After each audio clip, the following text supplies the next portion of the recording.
This is my first video of 2025, and I hope everybody had a great festive break. I spent mine pondering one of HiFi's everlasting questions. Not do network switches make a difference? I was thinking about amplifiers and the differences between modern day integrated amplifiers and pre-power and monoblock setups, because I think when an audiophile is making the choice between those amplifier setups, the differences between them should be really clear and really obvious. But I don't think it always is. I think sometimes the differences between them is really quite confusing, because modern day integrated amplifiers are such compelling choices because they offer normally lots of great features, normally great performance, all from the convenience of a single box solution. And normally it's the more cost-effective amplifier choice compared to pre and power setups, especially monoblocks. That means more cables, more boxes, more space needed, less convenience, often with higher cost involved. And normally they seem to do less in terms of features. So that whole situation is very confusing, even for a seasoned audiophile such as myself, but I think it will be especially confusing if you're new to high-end hi-fi. And I think a number of people are going to go through this conundrum in 2025 and beyond, because we are starting to see more pre-power options and monoblock options come onto the market at all different levels and price points. But interestingly, this whole thought process came about for me. It has nothing to do with sound quality and performance. It has everything to do with a phono stage, and what that phono stage has now changed what I need an amplifier setup to be.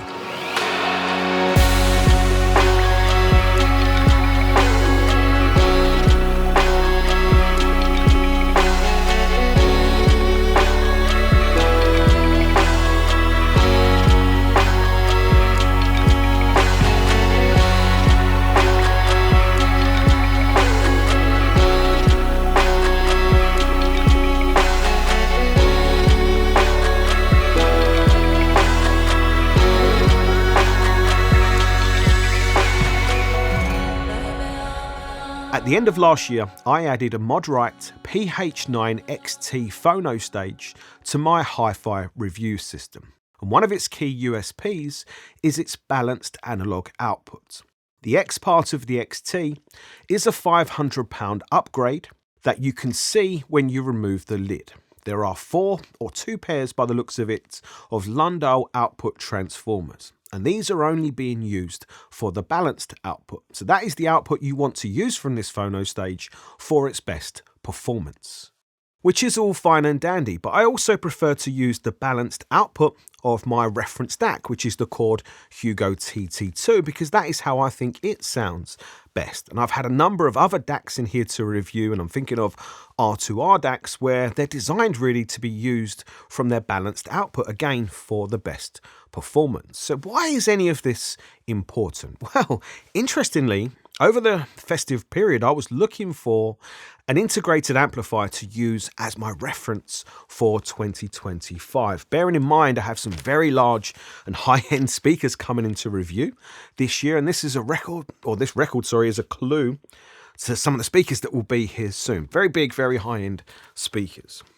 So of course I needed an amplifier, good enough for that level of speaker. And I was looking at different options, and it surprised me that a number of the integrated amplifiers that I was interested in only had a single balanced analog input.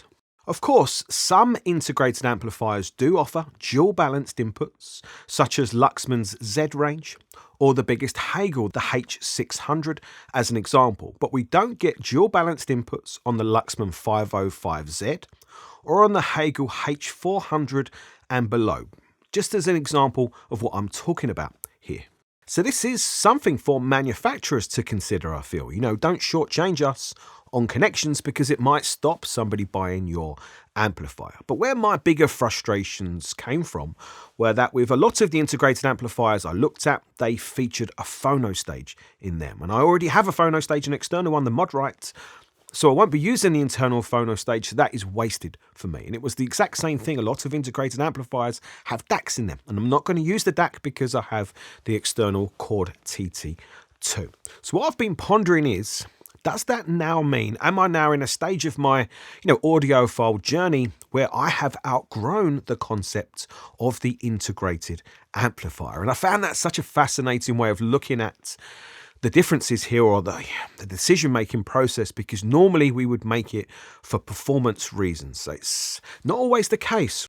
But what I found interesting is looking at preamplifiers. It seems like more preamplifiers offer more balanced inputs by compared to integrated amplifiers. And I don't know why that is the case, but it seems like with a lot of standalone preamplifiers, having more balanced inputs is more expected than with integrated amplifiers. Again, I don't know why. However, it's important in 2025 to specify the preamplifiers I'm referring to here, because we all know there are many products on the market from the likes of Eversolo, NAD, Audiolab and more, where a preamplifier is also a streamer, it's a DAC and a phono stage. So those preamplifiers are offering us just as many features as an integrated amplifier, and of course these are interesting propositions for a different reason. But they are not designed for the separates audiophile either. Again, somebody who already owns a phono stage and a DAC that they want to use. For my needs, I was looking at old-fashioned types of preamplifiers. The all analog preamplifier, which we used to see lots and lots of. It feels like there's less options available these days, which is the first interesting thing. But the second interesting thing is that it seems like with manufacturers, they make lots of integrated amplifiers these days with lots of features. But when you go up to normally their flagship preamplifier, all the features are stripped away and it becomes just a bare bones analog preamplifier. Normally with a premium cost attached as well. So the first question you ask yourself is it worth it? What is that preamplifier doing to make it justify and worth the premium price tag? Because the role of a preamplifier seems simple on the surface. However, when you look at some of the high-end designs, they are extremely complex and pretty amazing actually. So this is the first confusing thing to me. How much influence on the sound quality of a hi-fi system does the preamplifier have? And I feel like this because it's not something I've explored that much.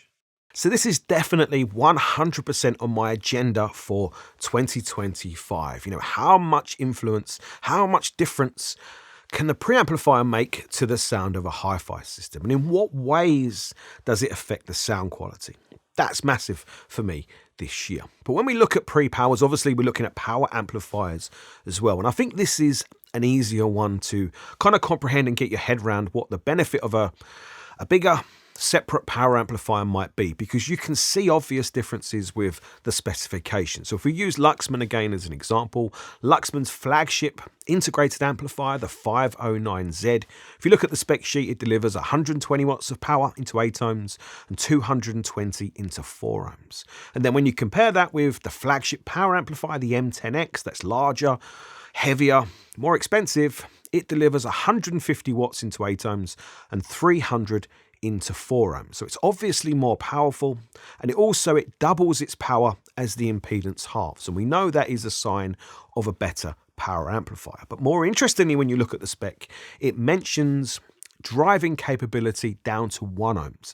There's no mention of that for the 509Z integrated. So these are some obvious things that we can see for the differences between integrated and standalone, bigger, more expensive power amplifiers that should indicate better sound quality performance. By now, the situation and decision should be a simple and clear one, except I've spent time with so many fantastic integrated amplifiers. Ones I could happily live with because their sound quality is so good.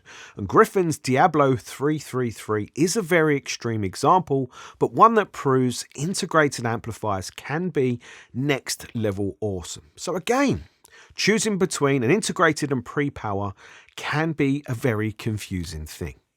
So I wanted to learn more from a pure technical point of view. What are the differences, technical differences between integrated amplifiers and pre-powers, to try and work out what's going on here a little bit. So I sent out the same questions to a whole number of different manufacturers. And I have to thank Vinny Rossi, Octave Audio, Chord Electronics, Cambridge Audio and Audiolab for getting back to me quickly enough with answers to my questions in order for me to make this video. Now, I tried to contact a broad range of manufacturers because I was interested to get differing opinions, to try and look at the broader and bigger picture. But to my surprise, every manufacturer said almost the exact same thing. There was literally full consensus in the answers, and you never normally see that in HiFi. So I've got some notes here, like my script. I want to read some of it out to make sure I get these answers, and say the right words exactly as it needs to be.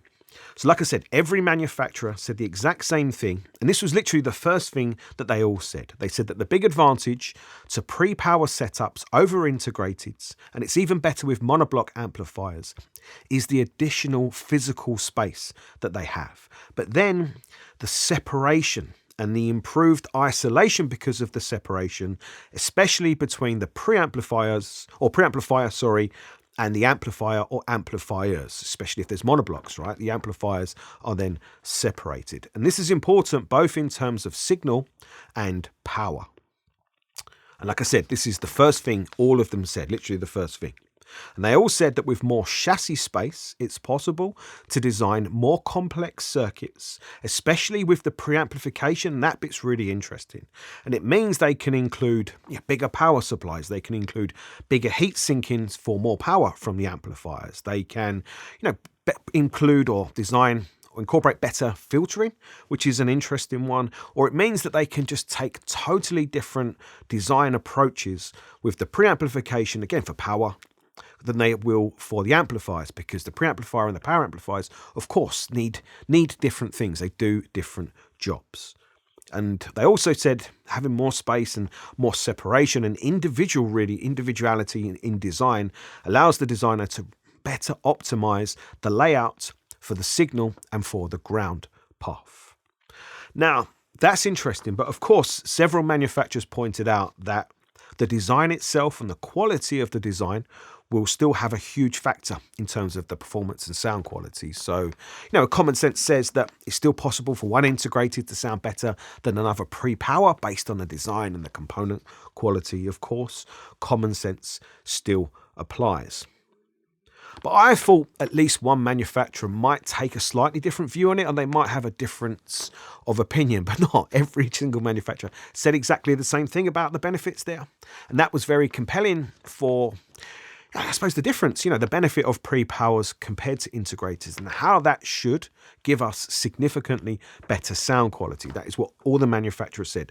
Doing that, yes, it's bigger, yes, it's more costly, but it should give us significantly better sound quality if the designs are good, all things being equal. So, of course, I asked the exact same question about integrated amplifiers. What could be the technical pure performance advantages for an integrated compared to a pre-power? Because I was thinking, having the units, the power and pre close together, we have benefits of things like short signal paths. And a number of manufacturers did mention that, but they said the big advantage of an integrated amplifier is that it allows the manufacturer to fully tune the system, and it allows them to get things right like the gain between the pre and power sections and the impedance. So they can just fully tune the system. But of course, that's still the case if you have an all-one manufacturer pre-power setup. That is still true there. But what they was referring to is that if you build a system with varied manufacturers pre and power, then of course you have to make sure things like gain and impedance are correct. But interestingly, that's another advantage to me of the pre-power setup. It is a little bit more flexibility of tuning the system, putting together the preamplifier with your favorite power amplifier, maybe for features or maybe for a certain sound characteristic. So that was really interesting. But I have to say, the manufacturers sent me very detailed, very comprehensive answers to my questions. I can't do them full justice here because the video will be hours long. So what I'm going to do is create an article on my website where I'll post their full responses. And I would advise you, obviously the website's there, I would advise you to go and read those responses because it's very, very interesting. My main takeaway from this has been that I've always wanted to go big, really, with a pre and power setup. But I've found the allure of the convenience of the integrated too appealing to overlook. And as I mentioned, I've spent so much time with so many good integrated amplifiers, it's made it very difficult to really even want to consider something else. However, in a way, I'm quite glad that my system needs has outgrown the integrated amplifier concept, because it's kind of pushing me and kind of forcing me along my audiophile journey to explore pre and power amplifier setups more. It's something that I've wanted to do for a really long time, and I'm glad I'm going to do that, because I feel it's not really spoken about that much on within the YouTube space. Like, the YouTube space concentrates on the most popular products, which has definitely been the integrated amplifier for the whole time I've been running this channel, which is 8 years. But now we're seeing more pre-powers come around. I think 2025 is the perfect time to be talking about this topic. So I hope you've found this video interesting. You'll find the article on my website much more interesting, because again, it's got more detailed explanations for the differences and benefits. But let me know down below in the comments section, are you considering a change from an integrated to a pre and power setup this year? Or maybe the other way around? But what I'm interested to know is, what are your motivations for doing it? Is it purely sound quality and performance? Or are you doing it for function and features? Not features for me, but function, like I am. Or is it just for the hell of it, just for the fun of it? Hi-Fi is supposed to be a hobby, it's supposed to be fun, and sometimes I think we forget that as well. So I hope you've enjoyed this video. I hope it's been interesting and useful in some ways. Like I said, the article definitely will be. It's just the start of this year. I've got so many cool things, interesting things planned. So if you haven't subscribed to the channel already, there's some killer products here. You can see some behind me, killer products here to review soon. Some killer speakers there as well. So yeah, subscribe to the channel, and I'll see you all soon.